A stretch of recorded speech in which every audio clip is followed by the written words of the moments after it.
ముందుగా నేపాల్ రాజధాని ఖాట్మండులో మొదలైన నిరసనలు పోఖారా, బట్వాల్, ధరన్, గోరాహి వంటి ప్రధాన నగరాలకు వ్యాపించాయి.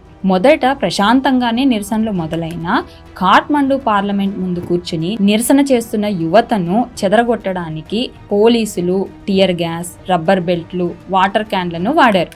దాంతో నిరసన హింసాత్మకంగా మారిపోయింది. అలా మారిన ఆందోళనలో దాదాపు 19 మంది చనిపోవడమే కాకుండా 100 మందికి పైగా ప్రజలు గాయాల పాలయ్యారు. వారిలో మరో 20 మంది పరిస్థితి చాలా విషమంగా ఉన్నట్లు తెలుస్తోంది. నిరసనలు హింసాత్మకంగా మారడంతో నేపాల్లోని ప్రధాన నగరాల్లో కర్ఫ్యూను విధించేశారు.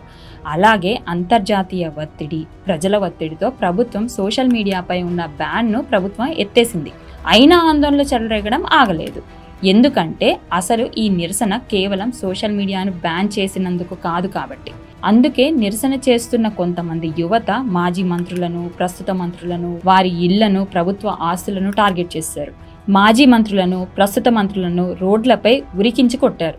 వారి ఇళ్లను తగలబెట్టేశారు. వారి పరిస్థితి చెయ్యి దాటిపోవడంతో శాంతి భద్రతలను కాపాడడం కోసం నేపాల్ ఆర్మీ ప్రస్తుత ప్రధాని కేపీ శర్మ ఓలీని రాజీనామా చేయమంది. దాంతో ప్రధానమంత్రితో పాటు కొంతమంది మంత్రులు కూడా తమ పదవులకు రాజీనామా చేసేశారు. అసలు ఆందోళన చేస్తున్న జెన్జెడ్ వారి డిమాండ్లు సోషల్ మీడియా బ్యాన్ రద్దు చేయాలి, అవినీతిపై ప్రత్యేక కమిషన్ ఏర్పాటు చేయాలి, పోలీసుల బల ప్రయోగంపై విచారణ జరగాలి, యువతకు ఉద్యోగ అవకాశాలు కల్పించాలి, మాట స్వేచ్ఛ, అలాగే డిజిటల్ హక్కులు కాపాడాలి అనేవి వీళ్ళ ప్రధాన డిమాండ్లు. అందులో ఒకటి నెరవేరిపోయింది. మిగతావి ఎప్పుడు జరుగుతాయో చూడాలి.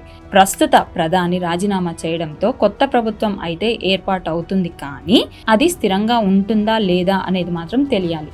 ఈ ఉద్యమం జెన్జెడ్కి రాజకీయ శక్తినిచ్చింది. భవిష్యత్తులో రాజకీయాలలో యువత శక్తి పెరగవచ్చు. నేపాల్లో రాబోయే ఎన్నికలలో యువత ప్రభావం ఎక్కువగా ఉండొచ్చు. డిజిటల్ హక్కులు కూడా మానవ హక్కులే అనే విషయాన్ని ప్రస్తుతం నేపాల్లో జరిగిన పరిస్థితులను చూసి మిగతా ప్రపంచం కూడా తెలుసుకోవాలి. మొత్తం అవినీతి, నిరుద్యోగం, అందరికీ సమాన హక్కులు, తమ వాక్ స్వాతంత్రం కోసం నేపాల్లో మొదలైన నిరసనలు ఇంకా ఎన్ని రోజులు జరుగుతాయి, ఇంకా ఎంతమంది ఈ నిరసనలకు బలవుతారు అన్నది మాత్రం తెలియదు.